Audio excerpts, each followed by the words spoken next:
And good afternoon, everyone. This is Woody Collins, and this is another day of talking about the Congo.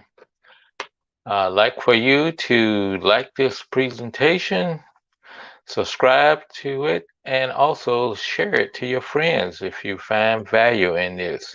And today's subject is doing business in the Congo. Doing business in the Congo. This is it's not we're not going to talk about the vacation aspects of the Congo. You know, you're not going there for vacation. We're talking about how it is doing business. So put on your business mind and think about all the things that you do from a business perspective. And I'm gonna tell you how it is different in the Congo.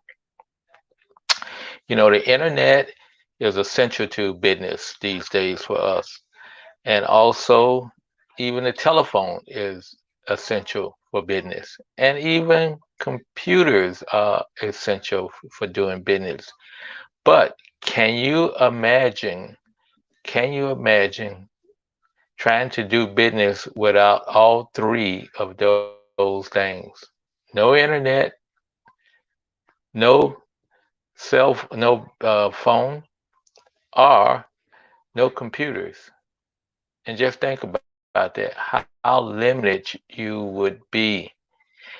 So let's go ahead and talk about the internet.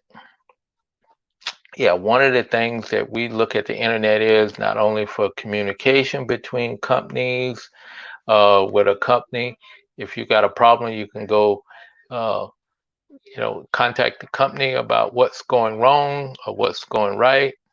And also, you could have an electronic shop on, for instance, on Amazon or something like that.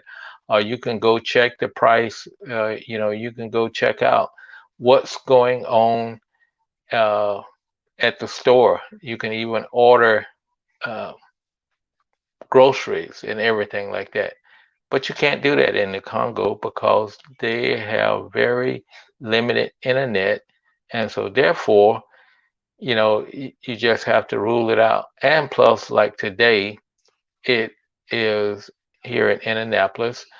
I called up T-Mobile and they said one of the towers were out. So I guess all the everybody's being squeezed into one tower, and the internet is working slow.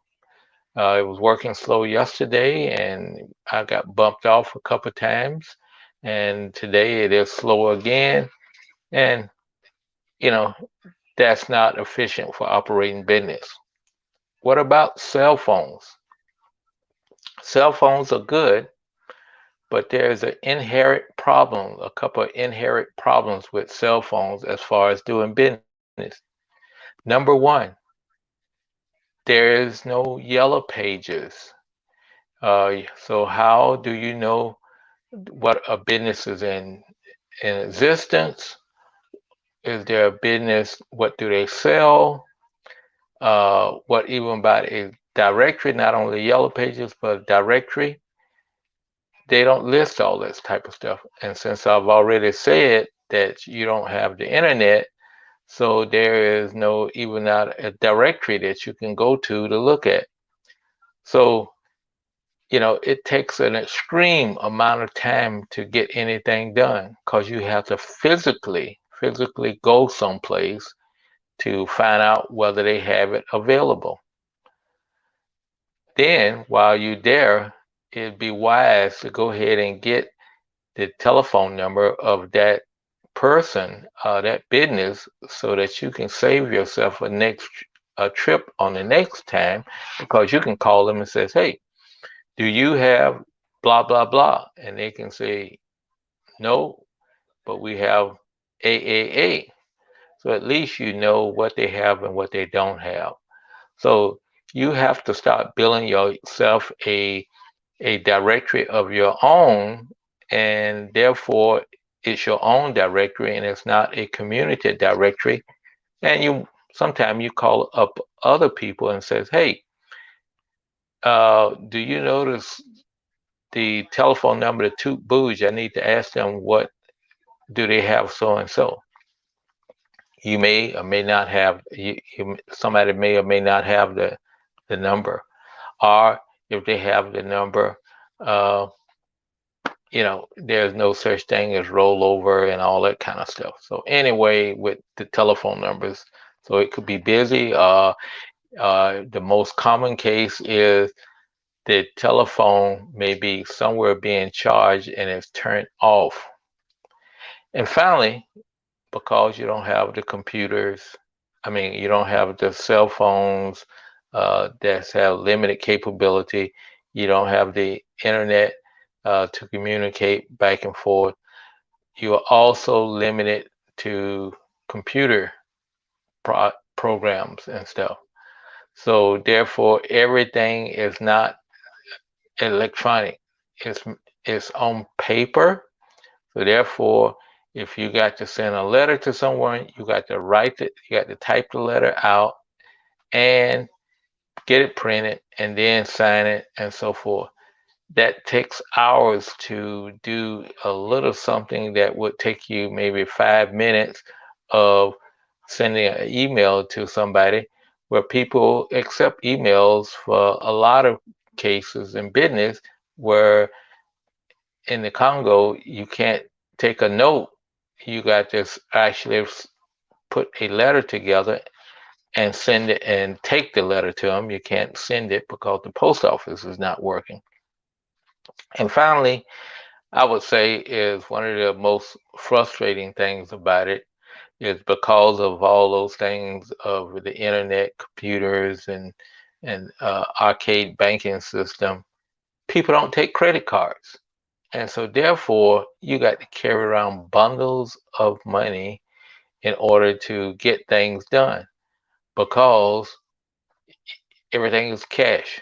So you carry around more cash, and if you don't carry around cash, then in order to buy something, you may have to go to wherever your cash source is, either under your bed, under your mattress, or under the cookie jar buried in the backyard, or you can use somebody go to the bank and probably wait an hour or 2 hours minimum to get a check cash, or you go to Western Union or whatever, whatever, whatever.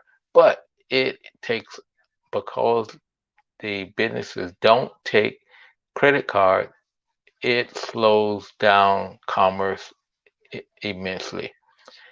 Even though they got some money, mobile money, people are not using it that much, and so therefore you still relying on old cash.